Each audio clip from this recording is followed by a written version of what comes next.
Chosen ones. Hey guys. How we doing? It is 3:32. It's August 7th. And today's video is going to be about bringing justice to innocent lives that have been lost and egregiously taken by grotesque misconduct by police officers throughout the entire United States. So it's gonna be a heavier topic, but I have Bible verses as well to go over how God handles injustice, such as Sonya Massey. She was a woman and called the police because she thought that there was somebody prowling around her home. And they came in and she had been cooking dinner and had a pot of boiling water on the stove, and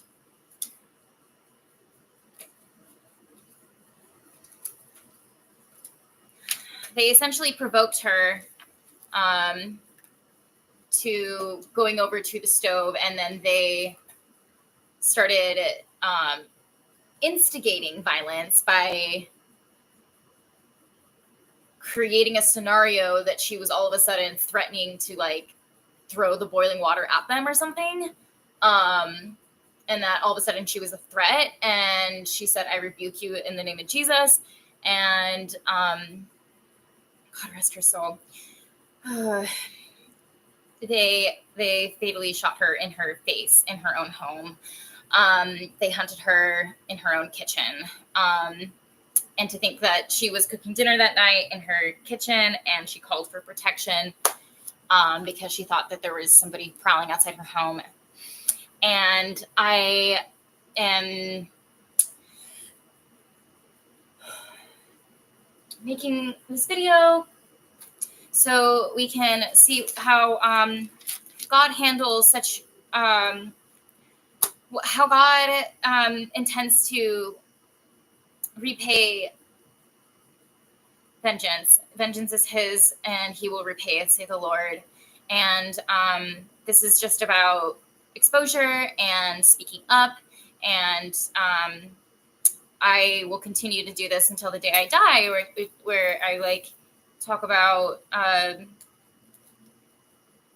corruption. So it's not just Sonya Massey's life.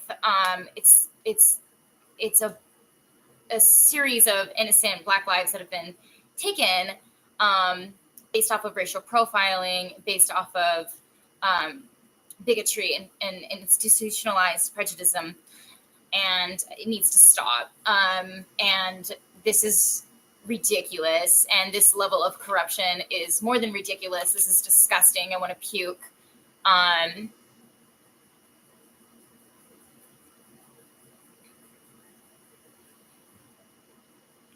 May God come back soon, and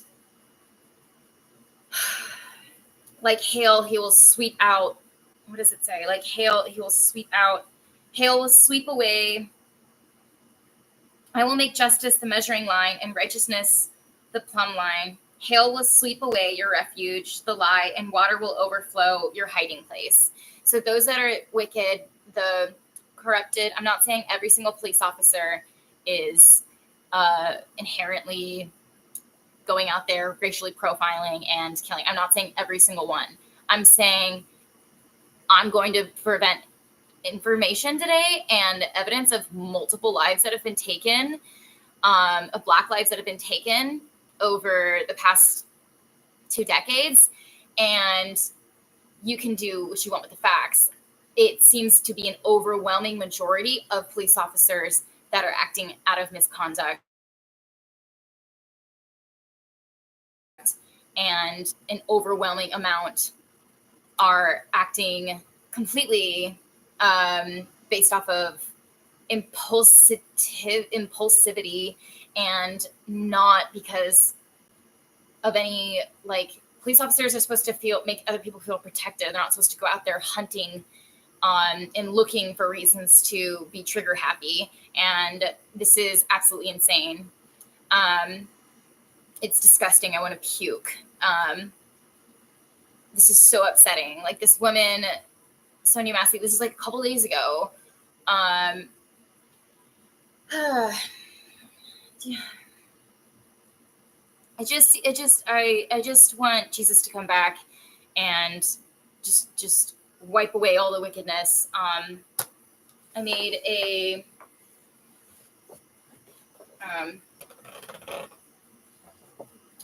protest sign.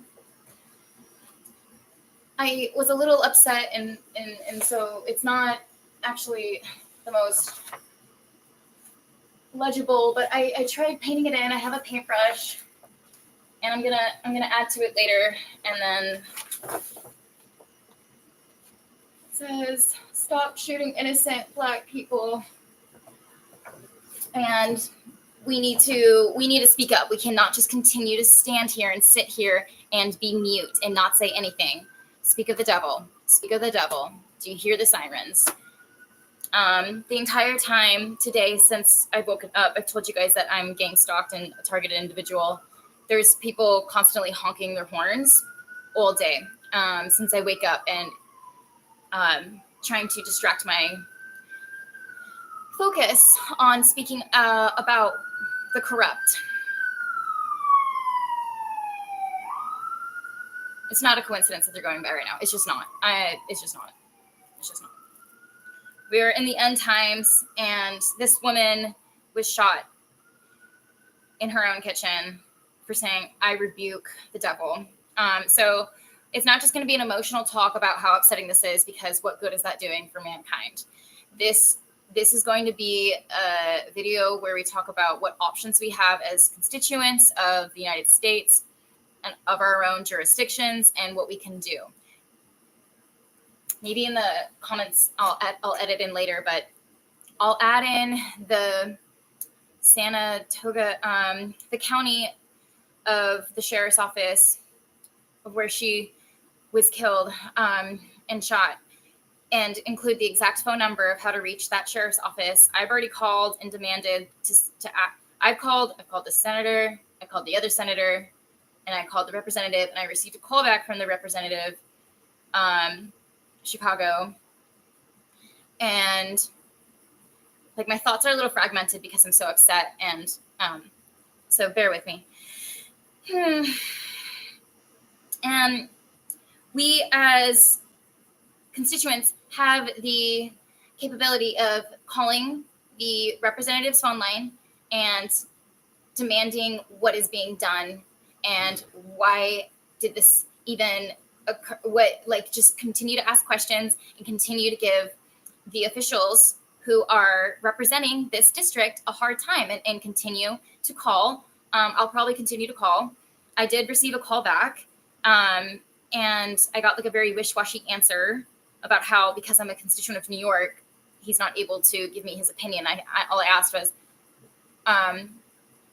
what are you planning to do to treat in order to, what is your response on behalf of this grotesque and egregious and absolutely heinous misconduct on behalf of the police force in Chicago? And then he said, he was stalling. He didn't know, like, he was like, probably, I don't know, he's like stalling and just said like, "Well, thanks for calling. Because you're not a constituent of Chicago, I actually cannot share with you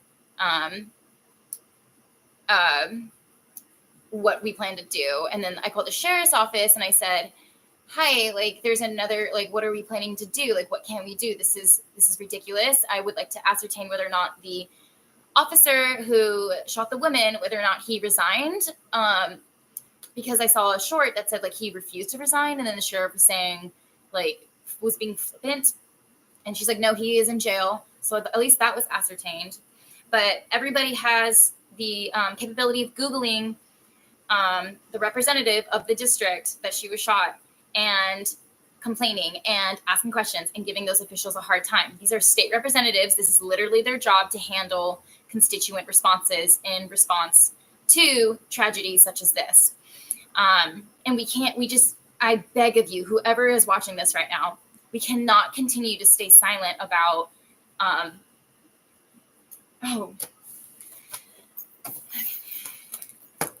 we cannot continue to stay silent about innocent lives being taken based off of bigotry and prejudice and institutionalized racism. These type of matters flourish and thrive in dark places. And the more the questions that are asked, the more the truth is exposed. So continue to do your part, even if you're a constituent, wherever you're getting this, like in your own state. This is still, we're still all of America, and they're happening, all of these shootings for the past 20 years, Black Lives Matter, and everything like that. Then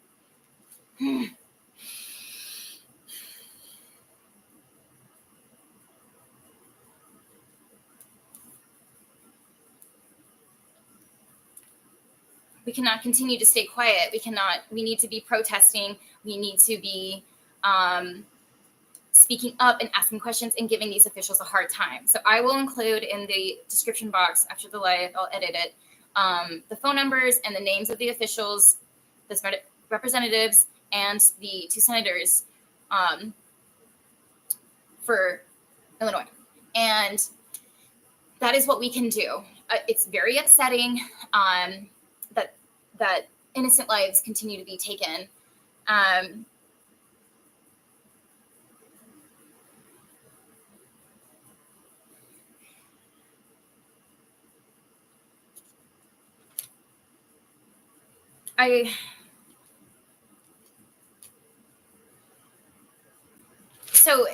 So the police officers who shot her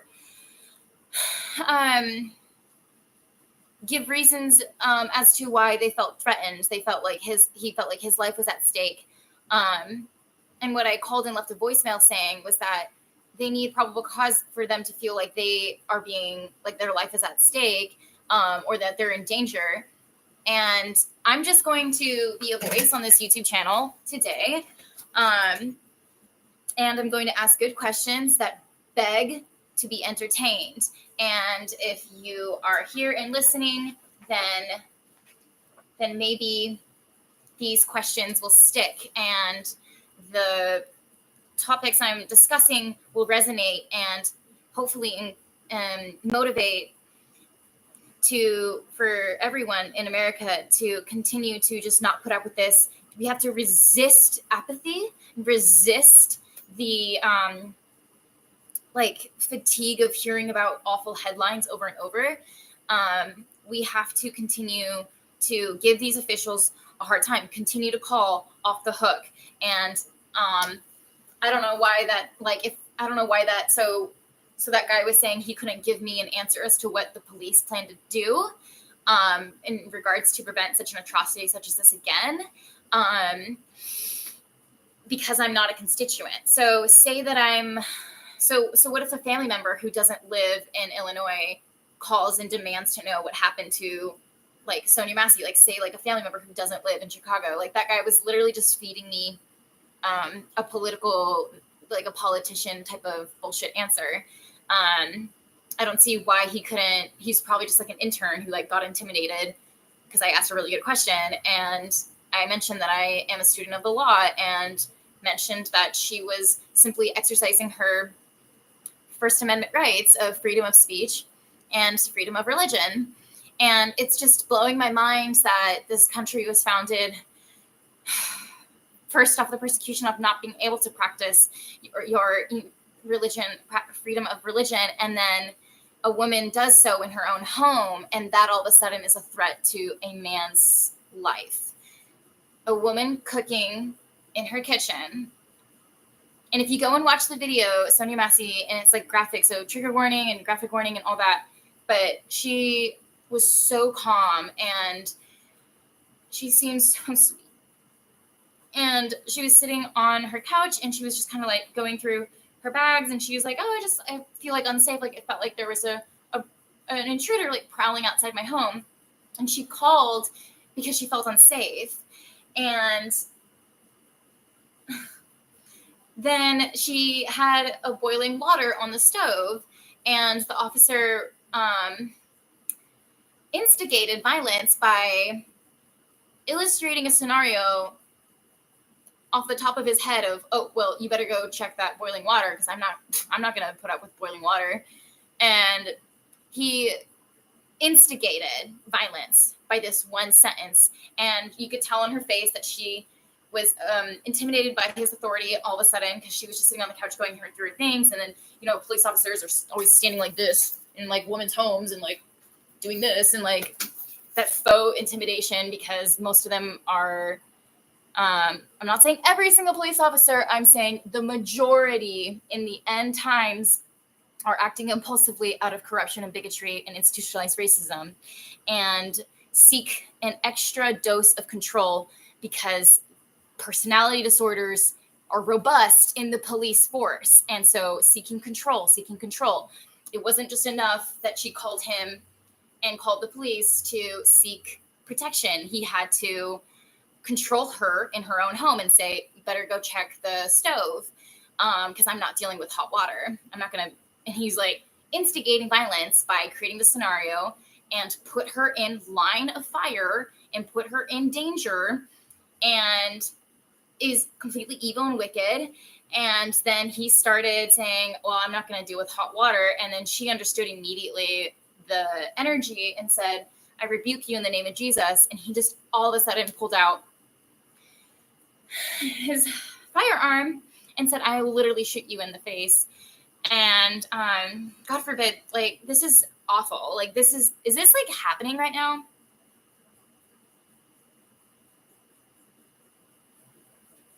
Is this like real life? Like, is this seriously like,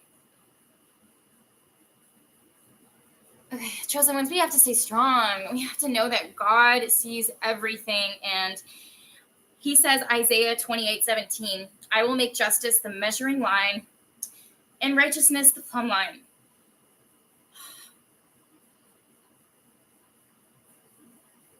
Hail will sweep away your refuge, the lie, and water will overflow your hiding place.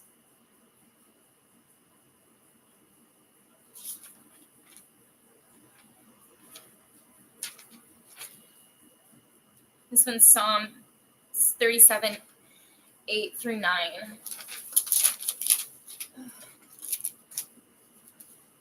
Refrain from anger.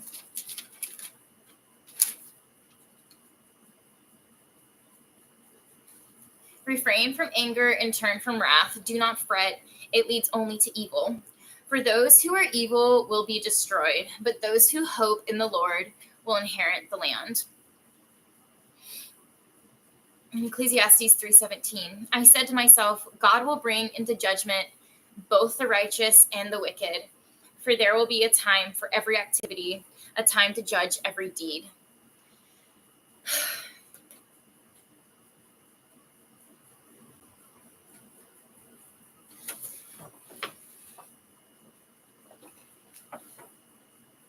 It's like this country was founded on the principles that freedom was valued.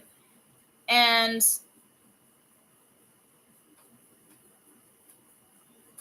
now here we are, 200 some plus later, and just completely taking innocent lives based off of the fact that bigotry and institutionalized racism is rampant. It's not just Sonya Massey. There's tons of other innocent Black lives that have been taken based off of an assumption or a complete misconception of the situation and an abuse of power. And we need to speak up about this. This is ridiculous. This is beyond ridiculous. This is sickening. This is maddening. This is infuriating. It's grotesque. It's heinous. This is egregious. This needs to stop now. I don't know what police officers are doing. If they're supposed to protect us, not put fear into society. And we need to question, we need to just keep calling the officials, the district representatives, House of Representatives, and the senators, and continue to ask what is going on and continue to give them a hard time and what is going to be done to prevent this atrocity from happening in the future. How many more lives need to be taken in order for police officers to for more training and more like qualifications, and it's just like hiring, like, because the guy who shot Sonya Massey, God rest her soul, and if she has children, if she has a family, Jesus, please be with him. And he had been discharged from the military, and that should have been a red flag, and had been to like 5 different like police forces, and like had moved around a bunch for like misconduct. So why are these so if this is all, so what I'm trying, and I'm uncomfortable saying this, but this is obviously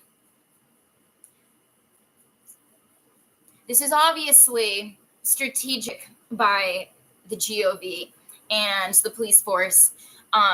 Otherwise, when you look at all of these crimes, these innocent lives that are taken, a lot of these police officers who are responsible for the death are acquitted or are not found guilty of a complete homicide. And so we need to wake up and see, and I say that with like love, you know what I'm saying? Like I say that with, you probably are awake, but I'm just saying, like, guys, and we need to just be aware and recognize and pay attention. That's what I want to say. That's what I'm trying to say. We need to pay attention to the fact that these cases are being dismissed and seen as flippant and like flippantly like dismissed.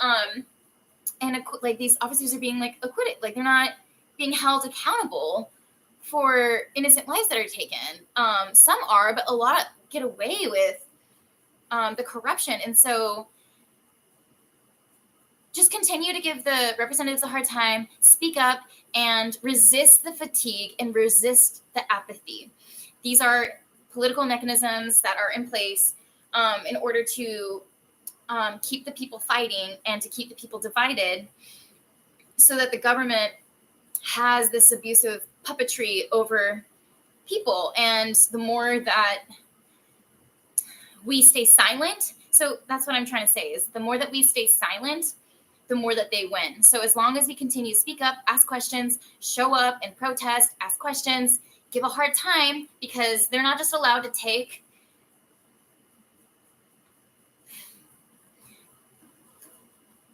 we're all children of God. They're not just allowed to take like all of like our like these are colleagues, these are peers, these are community members, these are mothers, these are fathers, cousins, daughters. Freddie Gray was a twin brother. Breonna Taylor was a emergency room technician, and she was sleeping in her home, and they raided her home. So that's a violation of right to privacy, which is the 4th Amendment. So that's a complete violation of just like without a warrant. Like I don't know exactly if they had that, but why? Like we need to. These are the questions that we need to like ask, and just don't be silent. Like the one thing that you get out of this video, other than I'm trying not to be like, just the one thing if you get out of this video is we cannot be quiet about this. We need to make so much noise about this. It's the only way the people are going to gain traction in doing what we can to prevent such egregious and grotesque and heinous murders, and continuing to take community members that are so valued and loved, and family members from these like counties. Like people are just this. The guy was just jogging. Ahmaud Arbery, 25 years old, was just jogging, and 3 white men assumed he was running away from being like a burglary. And he was literally getting exercise. And then 3 white men assumed he was running, like fleeing like a robbery scene, because he was jogging and getting exercise. And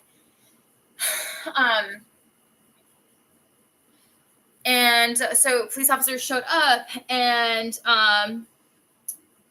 he was shot. It's ridiculous. Like, after, it's like they like always do this, like confront, like they confront and say like, what do you like, and try and like make the person guilty, and then try and provoke, and then instigate. And if you don't know the exact definition of instigate, I can look it up too. And I gotta raise this too.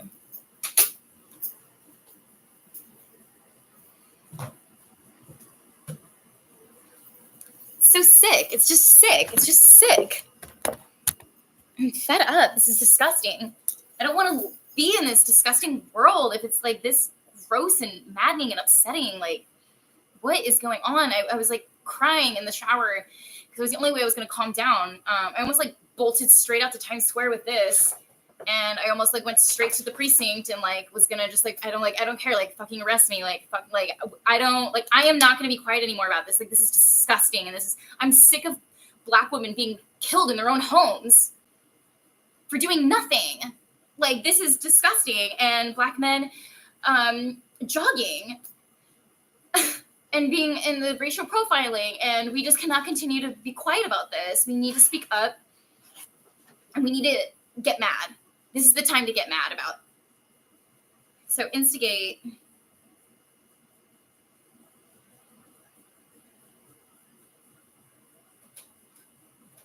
The point of a protest is to be arrested anyway, so you overflow the jail system, and then it gets the government's attention of what the issue is. But it takes a lot of people to do that. Bring about or initiate is what instigate means. They instigated a reign of terror. Incite someone to do something, especially something bad. So you're inciting violence. When the officer he said, "Oh, I'm not. Well, go check on that pot of water," and go check on that pot of water. And then she was like intimidated and was like could feel like that he was being controlling, and he was. There's no reason why that was like threatening him. He just wanted to control the situation, because like most of these police officers have a psychopathic disorder and a need for control, and a personality disorder with a need for control. And so he incited the violence himself in her own home and hunted her in her own kitchen. That was Ahmed Arbery. Philando Castile was 32 at a traffic stop. And oh my gosh.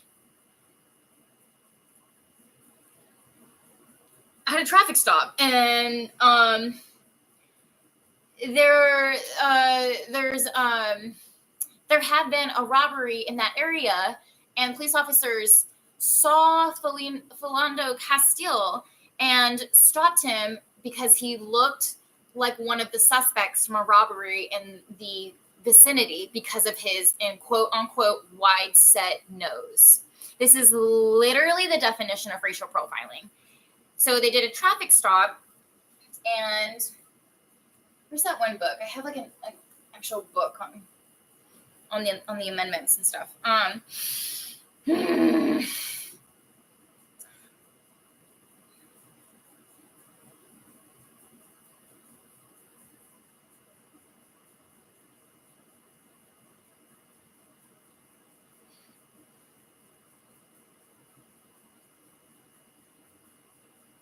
A lot of these murders are at traffic stops, which is insane.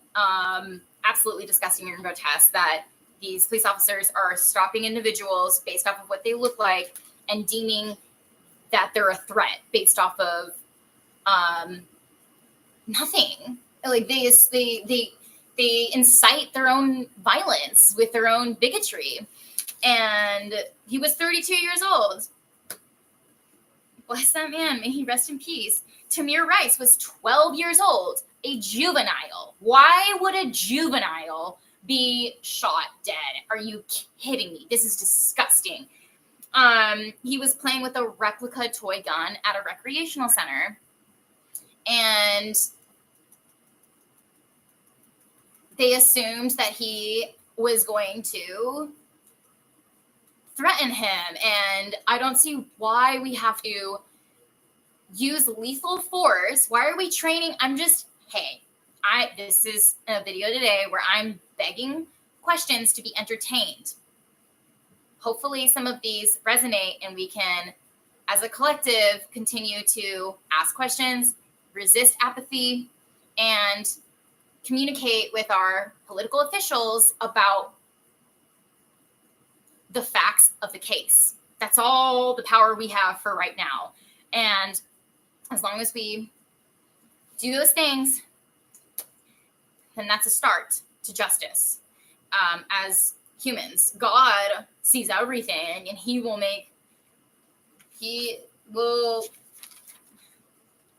make justice the measuring line and righteousness the plumb line, and hail will sweep away the refuge, the lie, and water will overflow the hiding place. So that's what God's doing. He has a handle on it. Obviously, he's God. He's the creator of everything. As humans, though, this is what we can do. Okay, those three things that I just mentioned: giving your officials a call, writing an email, writing a letter to the officials, and resisting apathy and continuing to ask questions and protesting. Okay, so Tamir Rice was 12 years old. He was at a park by himself, and he was playing with an airsoft gun. And then people called because people are racist and bigots, and institutionalized racism favors like the assumption that there's just danger, if just based off of the racial profiling. It's like, what the he was playing with an airsoft gun, and the officers felt like their lives were at stake, but really that's what they always use. They're always going to claim self-defense. But really, they said the exact same thing about Sonya Massey. Really, you felt like your life was at stake because she was exercising her free, she was exercising her freedom of religion and freedom of speech in her own kitchen. All she said was, "I rebuke you in the name of Jesus." Why is that putting that man's life in danger? That's what his saying is in court. I felt like my life was in danger. What? Okay, so she's praying, "I rebuke you in the name of Jesus." That's her First Amendment right to exercise her freedom of religion and freedom of speech. She didn't belittle him. She didn't criticize him. She didn't call him names. She didn't make any movements with her physical body. She didn't put her hands in her pockets. She didn't initiate any sort of threat beyond a reasonable expectation that this police officer couldn't overcome himself as a 6'2" big man from the military. He could have easily been protected and been just fine if she had even tried to do.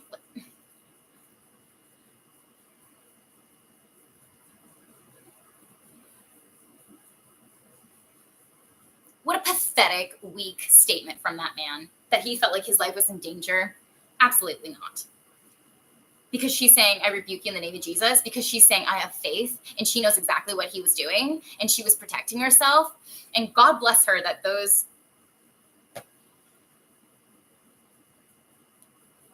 God bless her for her faith and for her alliance with Jesus.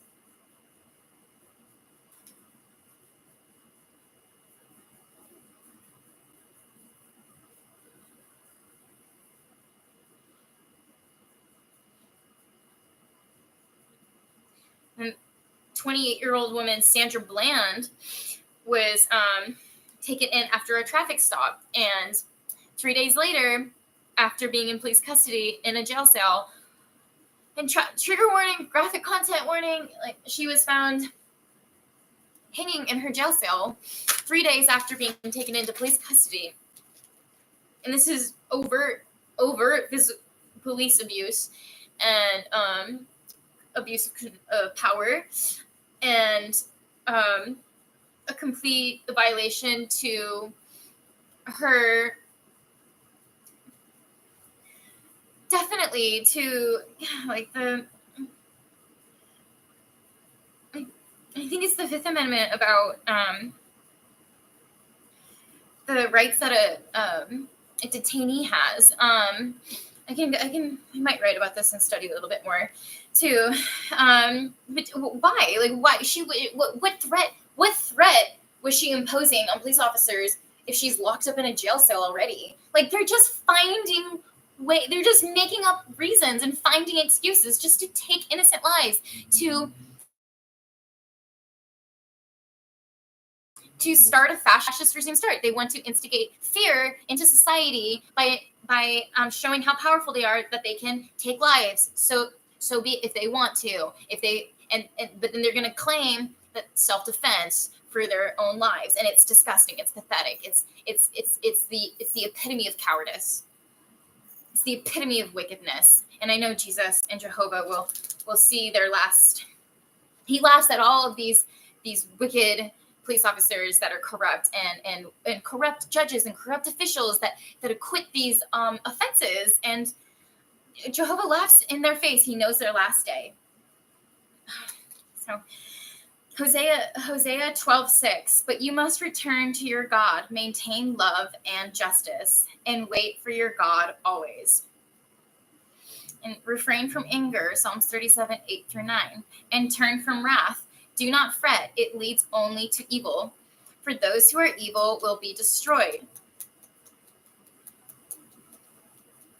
Those who hope in the Lord will inherit the land. There's this guy selling CDs. He was known as the CD man. He's selling CDs. That's cool. Like, he's probably a great community member, And he's 37 years old. There was hearsay about,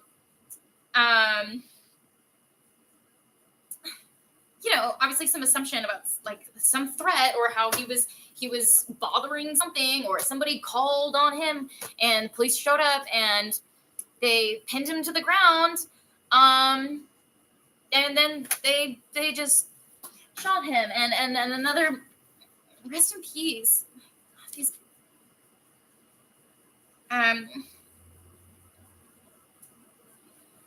he was selling CDs. What the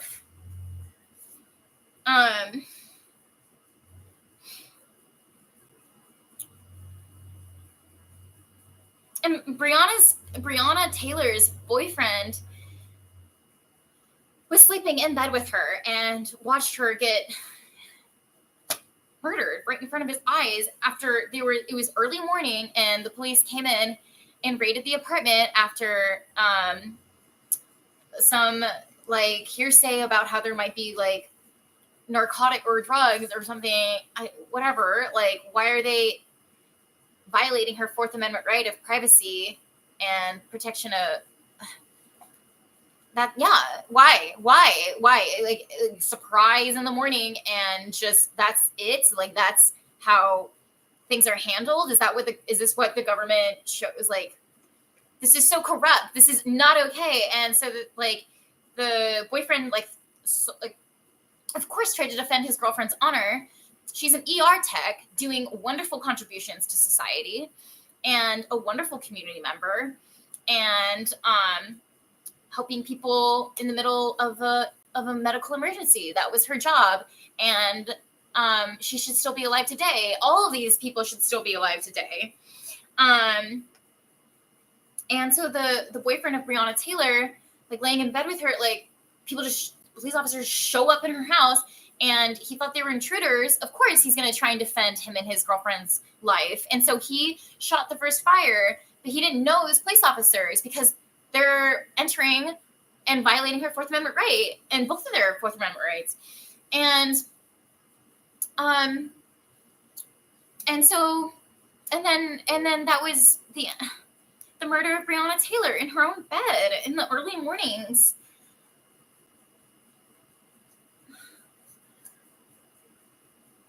Then this other guy selling Lucy's. You guys, like, Lucy's are another term for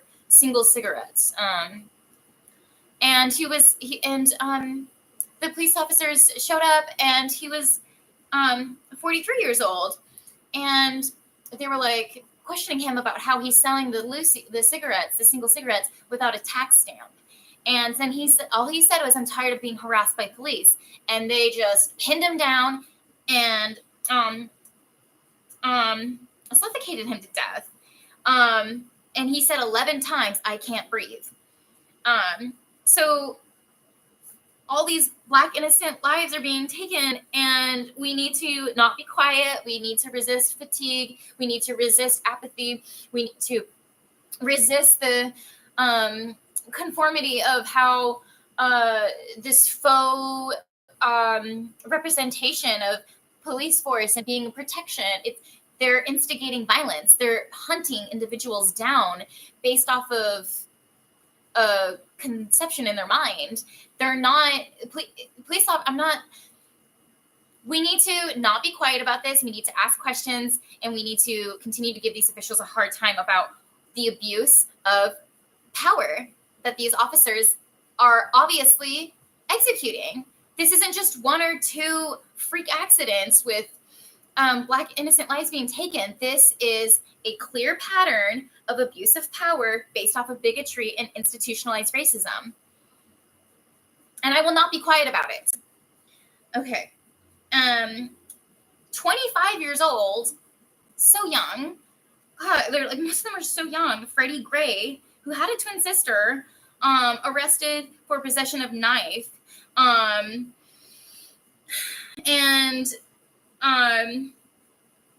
then was traumatically died later on from spinal injuries after like their police abuse and brutality. God rest his soul. And this woman, ATATIANA Jefferson, is 28 years old, babysitting in her home, watching over her baby nephew. And they have there's so many violations that lead up to the point of these Black innocent lives being taken, such as like the right to privacy, Fourth Amendment. And they just showed up in her home, and she's babysitting her nephew, and she gets shot inside her own home. These are clearly they're clearly not offering a feeling of security or protection in society. And we're in the end times. We're going to see corruption, but I don't know about you guys, but I've just about had it with the patterns that we continue to see, and the egregious, heinous, grotesque headlines of another innocent life lost based off of racial profiling or bigotry and institutionalized racism. This is ridiculous. Most of them are traffic stops. So someone who's needing to go to the grocery store, like, they have to worry about just how a traffic stop could be the end of everything. Like, that's insane. Like, this is not okay. We need to stop being quiet about this. And we need to stand up for the lives that have taken, and we need to stand up for those that cannot represent themselves.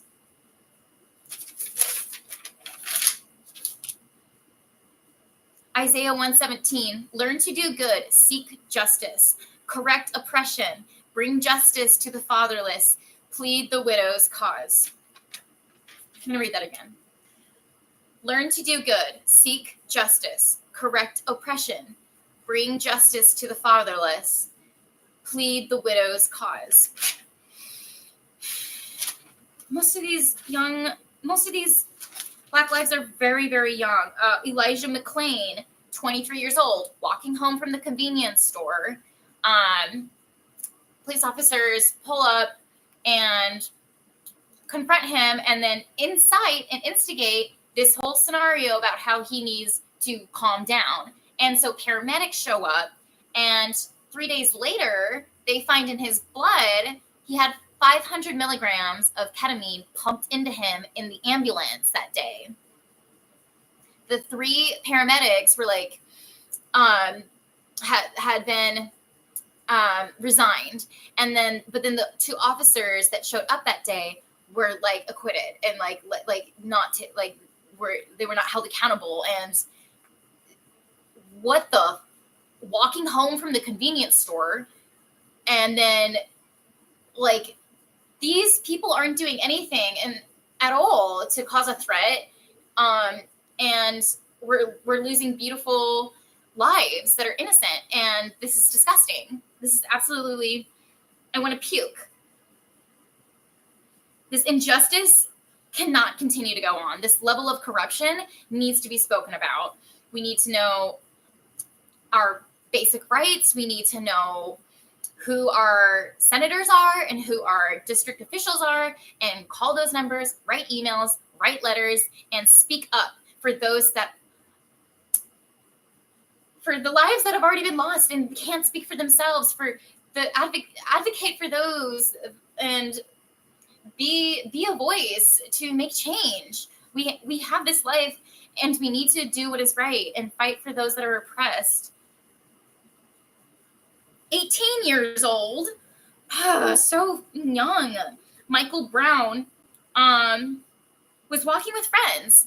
He was just walking with friends, and the 2 friends like have testimonies as to how this is what all it was. And the car just like, 18 years old, are you kidding me? They were just walking, friends were just walking, and the cars just came over, and the police cars came over and like got in their way, and then they said, you need to get on the sidewalk, and then incited and instigated this whole drama and scenario that didn't even exist before the police officers showed up. The police officers are causing the problems. The police officers are the problem. They're no longer offering security and protection. They're the ones taking innocent lives. They are the agents working for the enemy. They are perpetrating a premature stage of fascism by feeding this fear into society that they can take a life if they deem so. If they deem the situation to be up to them, then they play God and take somebody's life who's completely innocent. 18 years old, forcibly harassed. They shot 12 times from the car window while Michael Brown was trying to run away, and his 2 friends trying to protect him and screaming and running and trying to run for their lives. The officer shot 12 times. What were the friends doing on the sidewalk? Just minding their own business, living their life. What threat were they imposing on society? Can somebody answer that for me? 6 of those shots were hit Michael Brown. God forbid. God rest in peace.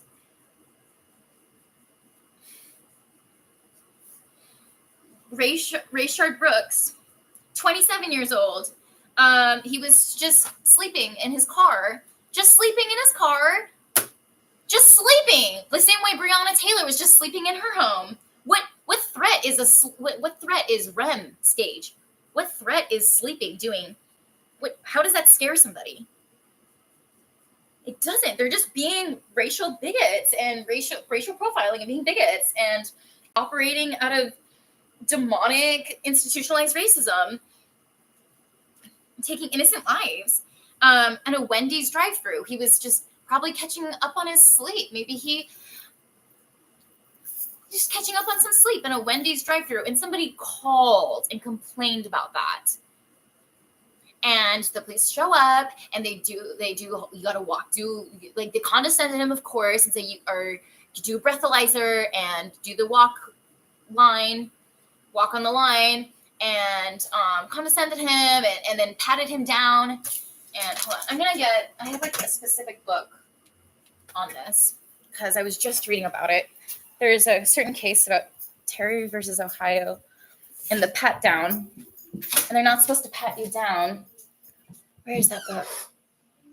There it is. Oh, sorry, laptop.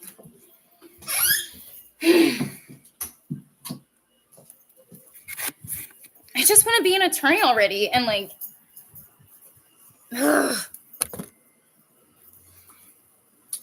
I have to get the law degree first. One thing at a time.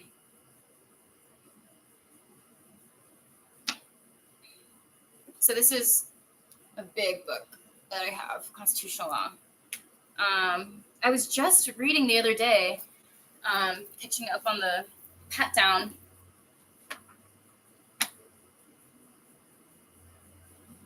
The Terry pat down search during a, although police officers may never initiate a pat down search solely because they suspect that a detainee has contraband on his or her person, they may seize contraband if they discover it in the course of the search. In accordance with the Plainview Doctrine, if an officer feels an item during a lawful pat-down search and it is immediately apparent to the officer that the item is contraband, then he or she may proceed to seize the item without a warrant. Remember, however, that as soon as the officer determines that an item is not a weapon, his or her search authority is over. So their search authority is immediately over as soon as they determine that the item is not a weapon. And this guy didn't have any weapons on him. He was just sleeping and catching up on some Z's in a Wendy's drive-thru parking lot. And somebody called and complained.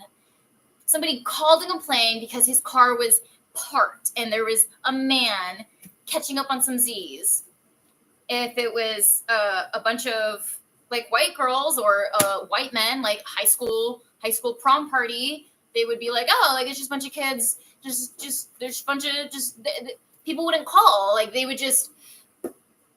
This is racial profiling. This is bigotry. This is institutionalized racism, and we need to spot it when we see it, and we need to speak up about this, and like research and just definitely resist the apathy and resist the quiet, the muting that they want us to become mute about these egregious, heinous murders.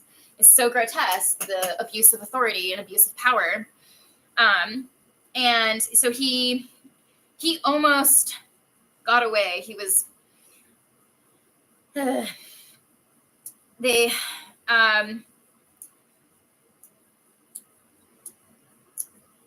he died a couple days later after surgery. So they beat him so bad that he tried to run away once he saw that it was getting more and more controlled, and it wasn't just, they could have just showed up and said, hey, like, are you at a lack of housing? They could have treated him like a person. They could have,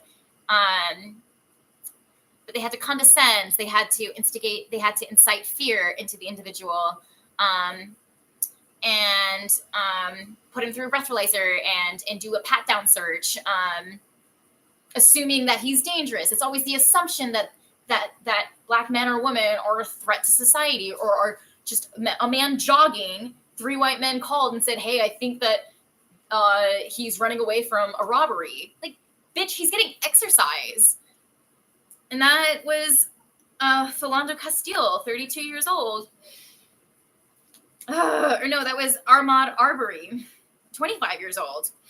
AHMAD Arbery, 25 years old, jogging. Probably just fit guy.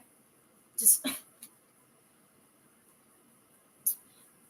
And then in Brooklyn, another traffic stop, a female officer said that she thought she was pulling out her taser. This is just a traffic stop again. So I wonder if it has any information about traffic stops. See, right here, incitement to riot.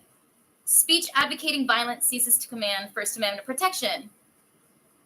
Incitement to riot. That's what the officer did to Sonya Massey. That incitement to riot. He was inciting the boiling water to be a threat, and he made her go over into the kitchen, and she turned it off, and she was like, she was looking, and she was so like intimidated. You could tell, like, he asked her to turn it off, and then he was like, well, I don't need, yeah, we don't, and then incited this whole violence. Made her go into the kitchen when she was just sitting on the couch, and he was standing over her. He was being more of a threat than she was. Let's see. Traffic stop.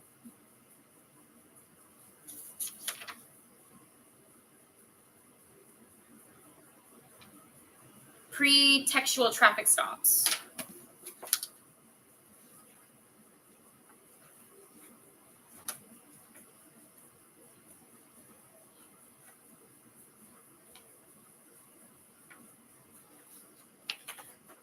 Permissible duration of a Terry stop. Terry stops differ from arrests in their duration. The Fourth Amendment does not allow police officers to hold citizens indefinitely on only reasonable suspicion. The average Terry stop lasts only a few minutes.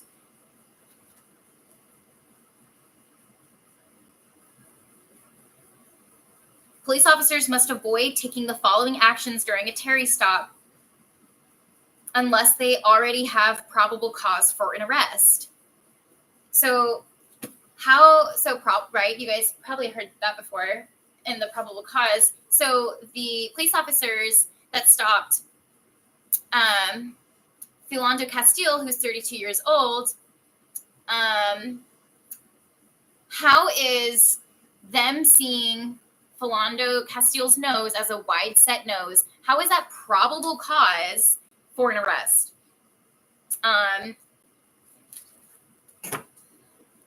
It's not. This is bigotry. This is racial profiling. This is police officers wearing uniforms, getting the recognition of being the protection and the wearing the badge of honor of being the sacrificial lambs that protect the society, when really it's a corrupt individual inside of a suit wearing a mask who's trigger happy and needs extra control because XYZ, whatever their personality disorders are. We need to have more training. We need to have more qualifications. We cannot just let any man or woman be a police officer. Who are these people that vouch to protect us with a gun that is lethal force? Why do we have to? Again, this video is about me begging questions to be entertained. And that's the whole point of stirring up awareness. And why are we training police officers with lethal force? Can't we use something that doesn't completely end a life? Isn't there, why do we have to go from, why is it a zero-sum game? Why is it so extreme? Why does one man or a woman who gets to wear a suit play God for the rest of society based off of their perceived subjective opinion of what their threat is? That gives way too much power to a human. They have a subjective perception of their life is in danger, so they get to take another person's life.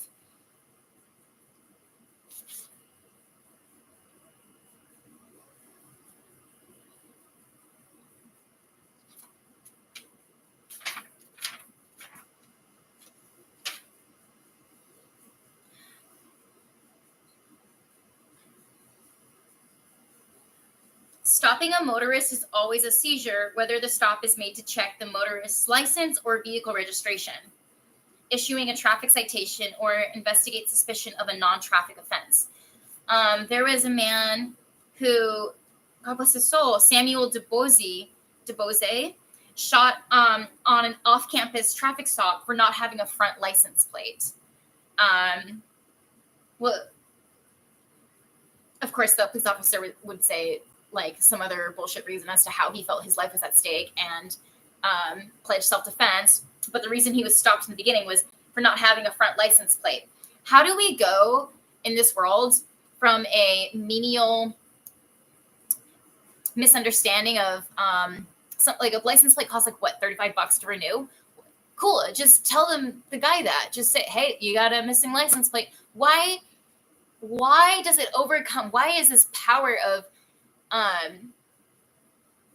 corruption and why can't you just say, make sure you get your license plate and treat somebody like a person? Why do you have to take a good man away from society who contributes wonderful things to mankind, and he's just out driving and at a off-campus traffic stop? I don't understand. Like, it's like a $35 renewal fee. Like, that's all he needed to say is, can you make sure that you get that fixed? You know, just let people go with a gentle warning. You know, for the safety, like a good police officer would be, it's for your safety, just in case anything happens, you get into a car wreck, and the other people need to ask for your insurance. They're going to need to know your license plate. So if you can just get that checked out soon. It's for your best safety, and have a great day. Like a righteous police officer, and there are some out there. I have met a couple that are, they're doing God's work in that way, where they're doing the right thing and helping and protecting people, and they have a good heart. That's all. That's all they needed to do, is like let him go with a gentle warning up to get a front license plate. But instead, they incite this whole idea that this person is a threat and take an innocent life. Samuel DUBOSE. And so the Fourth Amendment requirements do not change when a citizen enters a motor vehicle. So remember, I was saying the Fourth Amendment is about your right to privacy. Police officers are held to the same Fourth Amendment standards in their encounters with motorists as they are in their encounters with pedestrians. This means that the police must also have probable cause to believe that a motorist has violated the law in order to make an arrest or issue a traffic citation.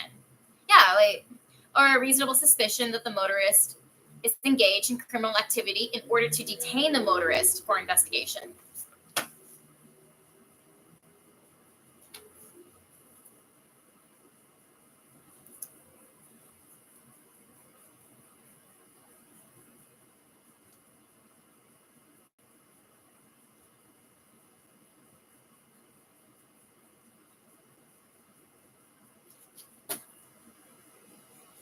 As a result, checkpoint operations are constitutional without individualized suspicion when the following criteria are met.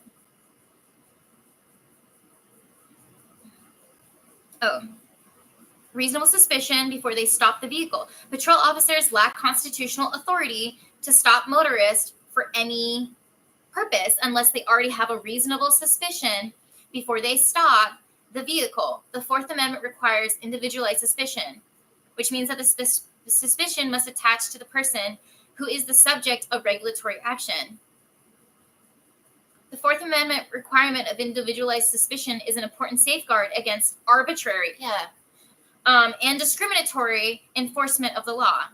It ensures that all citizens are treated alike.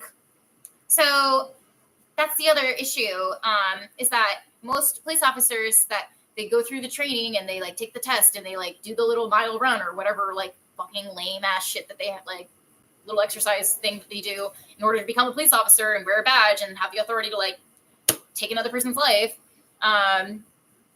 They don't actually understand the law. They don't actually know all of the first 10 amendments. I could go up to like several police officers in Times Square probably tonight and ask them, do you know all 10 First Amendments? Do you know the Bill of Rights? And they'd be like, well, and then they would like assume that I'm inciting violence and then arrest me and then do all this. Like they abuse their power. I'm not saying every single police officer does this. I'm saying the majority of the end times and the patterns we're seeing are begging a very exaggerated evidence that there is an abuse of power, discriminatory and arbitrary apply of their authority. Okay. 22 years old, Oscar Grant, shot while he was lying down in the Fruitville station.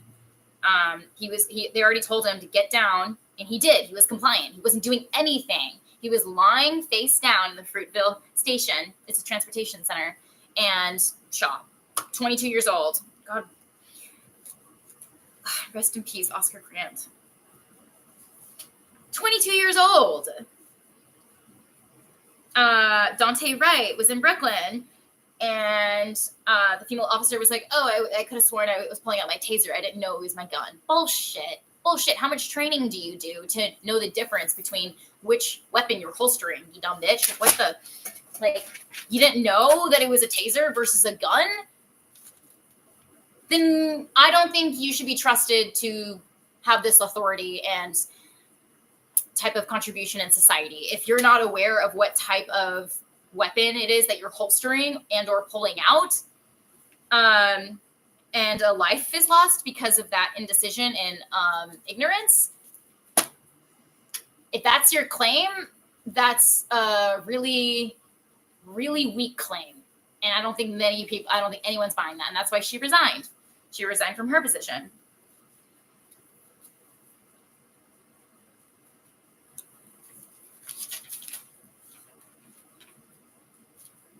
Psalms 106:3. Blessed are those who act justly, who always do what is right.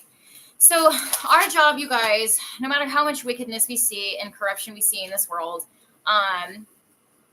if we continue to do what is right and act justly, then we know we're in accordance to all things that were good for His glory, and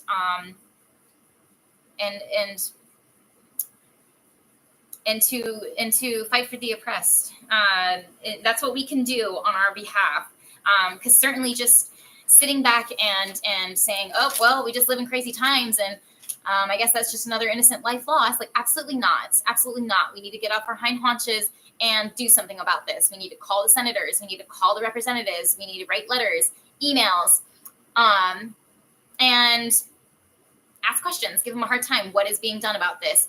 Why did this occur? Why was this police officer hired after he'd already been discharged from the military and moved around from 5 other police forces? Okay, and then they give you their like little politician like bullshit answer, like, well, and then be like, okay, well, what are we doing in the future so we have a stricter hiring process of who becomes a police officer? Why are we giving just any Joe Schmo with this like crazy background of like whatever? And like, why are we just like letting? Why are we so loose about why are we so loose about the hiring process and qualification process of such a high position authority? And it's such a high responsibility. If it's such a high responsibility, you would think there'd be such a person with such power in society. And that's what I'm begging to question and continuing to stir the waters is, well,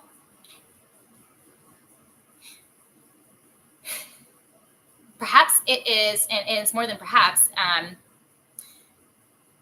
it's a political mechanism to keep the people divided, to keep the people fighting, and to perpetrate fear and to deeply embedded fear that begins the fascist regime. This is how it starts with innocent lives being taken and the accountability not being taken seriously for the officers that are responsible for these innocent lives.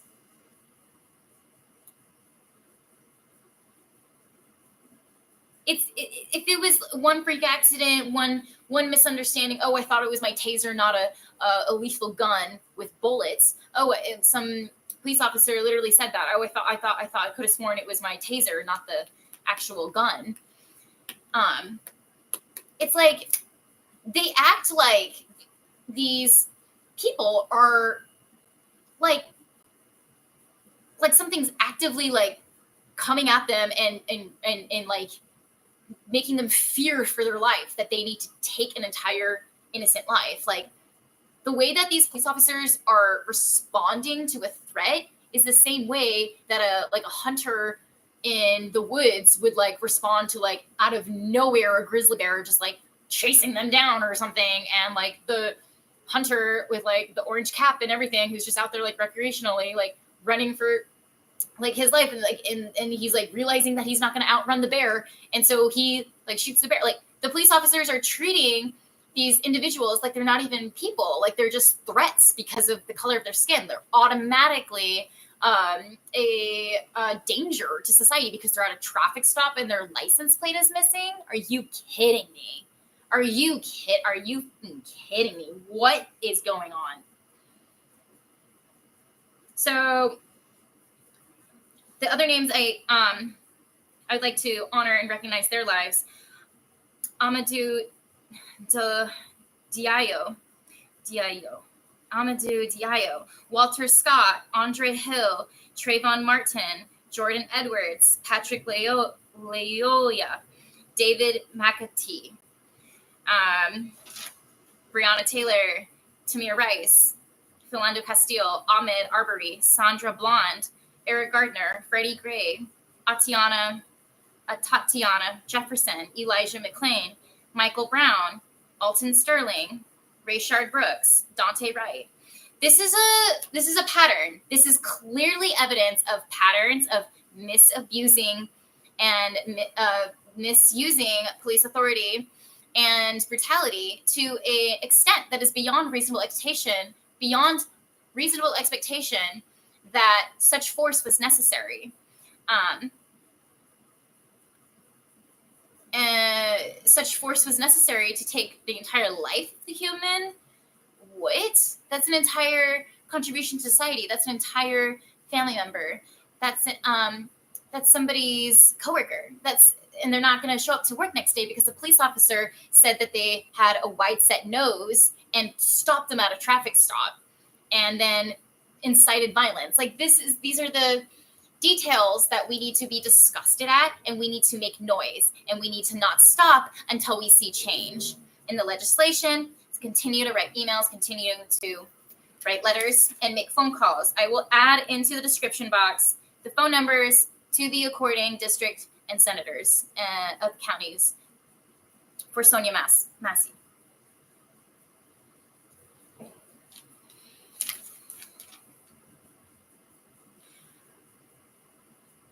Okay, I'm gonna leave you guys with this.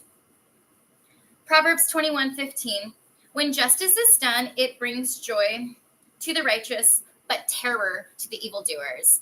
So terror will come upon the evildoers, and vengeance is mine, saith the Lord, I will repay. So all of this terror that these evildoers have perpetrated into society and taken innocent lives, such as Sonya Massey, in her kitchen, the terror will return to these evildoers. The terror will return to these evildoers. When justice is done, it brings joy to the righteous, but terror to evildoers.